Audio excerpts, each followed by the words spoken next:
Okay, we just finished having SummerSlam. I can safely say I was pretty close on most of my predictions.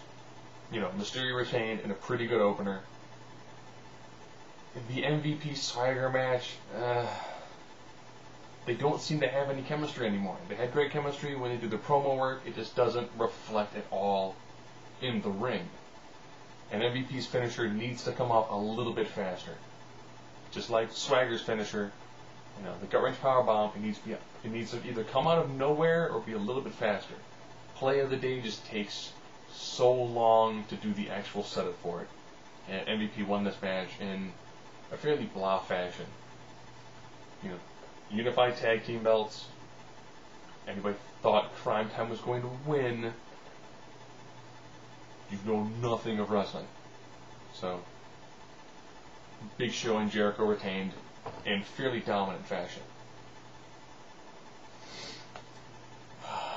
Kane and Khali.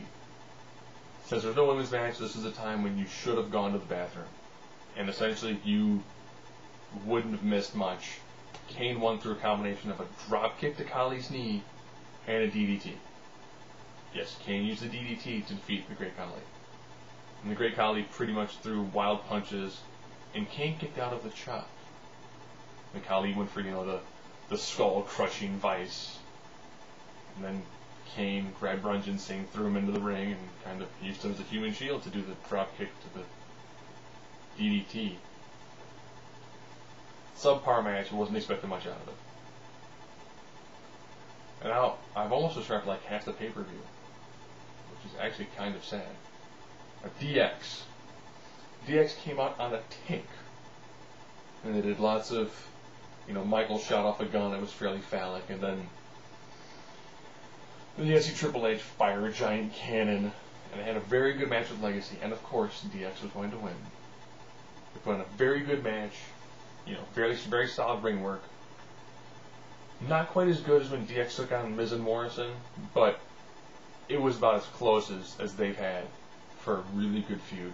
Legacy put a really great fight, but at the end of the day, this was DX's big return. There's no way Legacy was going to win. Now we're down to 3 title matches. Christian squashed Regal. The bell rang, Regal went to take off his robe, got the kill switch, and that was it. And then essentially Christian got beaten down by Regal's posse. So now we're down to our last 2 matches of the night. The Cena-Orton match was kind of bizarre, because first, you know, Orton got DQ'd, and then Lillian kind of botched her speech saying that Vince McMahon has reordered the restart to this match, but he would have actually ordered a restart, he wouldn't have reordered a restart if it's his first time to order a restart. But that's semantics. You know, Orton can't seem to put Cena away, so he goes, yeah, fine, screw it. I should count out. Lillian then again says, so now it's, if Orton gets DQ'd, Cena gets a belt. If Orton gets counted out, Cena gets a belt. So, that's the first 2 endings of the match. Then you get to another one. Cena uses Orton rolls up Cena, puts his feet on the top rope. Wins the match by a pin. The other ref comes down and says his feet were on the ropes. The match gets restarted. We're now on our 4th one.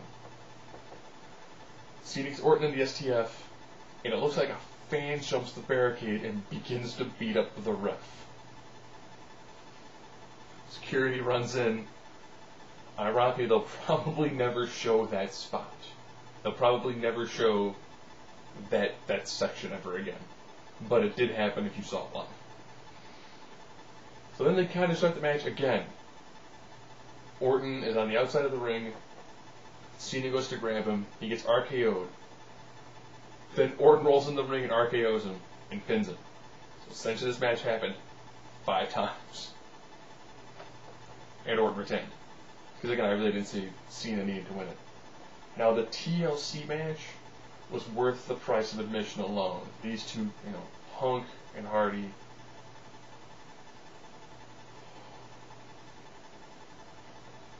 The fact that they could both climb the ladder for the end was insane. And of course CM Punk, is the new champion. However, his celebration was somewhat short-lived by the return of The Undertaker. So now you can see Undertaker take on Punk.